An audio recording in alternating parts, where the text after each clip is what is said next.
Praja Shanti party తరపుని MP అభ్యర్థిగా announce చేస్తున్నాం. బాబు మోహన్ గారు ఇంతవరకు చేసిన సేవలు తెలియని వారు ఎవరు ఉండరని నేను ఊహిస్తున్నాను. 15 కోట్ల తెలుగు ప్రజలు దాదాపు 1500 మూవీల్లో 1451 దాదాపు 15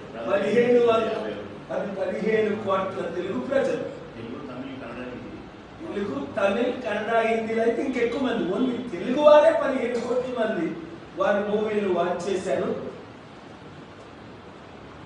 3 సార్లు తెలుగుదేశం పార్టీలో ఎమ్మెల్యేగా, టిఆర్ఎస్ పార్టీలో ఎమ్మెల్యేగా, 2 సార్లు టీడీపీ, 1 సారి టిఆర్ఎస్ ఎమ్మెల్యేగా మంత్రిగా చేసిన బాబు మోహన్ గారు తెలంగాణ ప్రజల కొరకు, తెలుగు ప్రజల కొరకు, వరంగల్ ముఖ్యంగా ప్రజల అభివృద్ధి కొరకు పార్లమెంట్లో అడుగుపెట్టి సంపూర్ణ అభివృద్ధి అనగా నిరుద్యోగులకు ఉద్యోగాలు, రైతులకు రుణమాఫీ, అన్ని విధాల ఆదుకోవడం, ఉచిత విద్య, వైద్యం.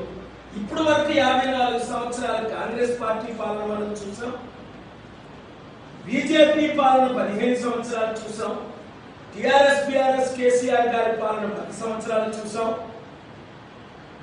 టీడీపీ పాలన చంద్రబాబు నాయుడు గారి ద్వారా 14 సంవత్సరాలు చూసాం.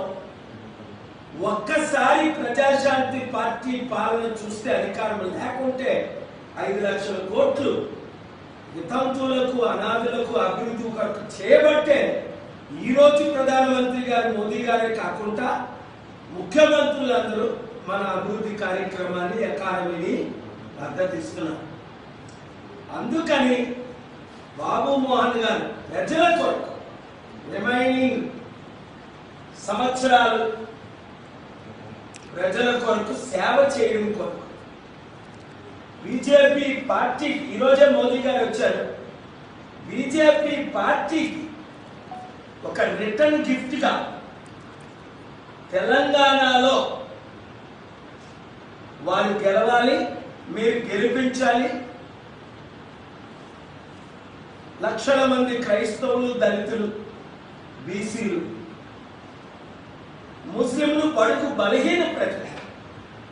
ఎందుకంటే ఇప్పటి వరకు కుటుంబ పాలన లేదా 2-3% ఉన్న కుల పాలనే జరుగుతుంది తప్ప అంబేద్కర్ ఆశించిన పాలన జరగలేదు, అంబేద్కర్ ఆశయాలు జరగలేదు.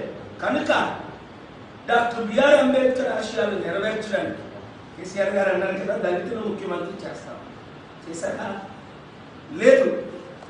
పోనీ ఇప్పుడు కాంగ్రెస్ పార్టీ అయినా, ఏ పార్టీ అయినా ఏదో 2 సంవత్సరాలు దళితుల్ని రేవు ఉమ్మడి రాష్ట్రంలో చేశారే తప్ప 60% ఉన్న బీసీలు కానీ, 27% ఉన్న కాపులు కానీ ఈ 2 తెలుగు రాష్ట్రాల్లో ఒక్కరైనా ముఖ్యమంత్రి అయ్యారా? లేదు. కులాలకు, మతాలకు, పార్టీలకు అతీతంగా బాబు మోహన్ గారు క్యాంపెయిన్ చేస్తారు, ఆయన అనుచరులు క్యాంపెయిన్ చేయాలి, నేను కూడా క్యాంపెయిన్ చేస్తాను. Thank you very much.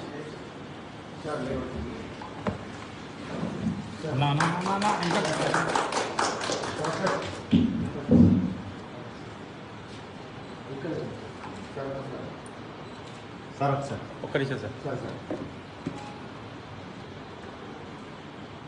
ఇప్పుడు బాబు మోహన్ గారు మాట్లాడతారు.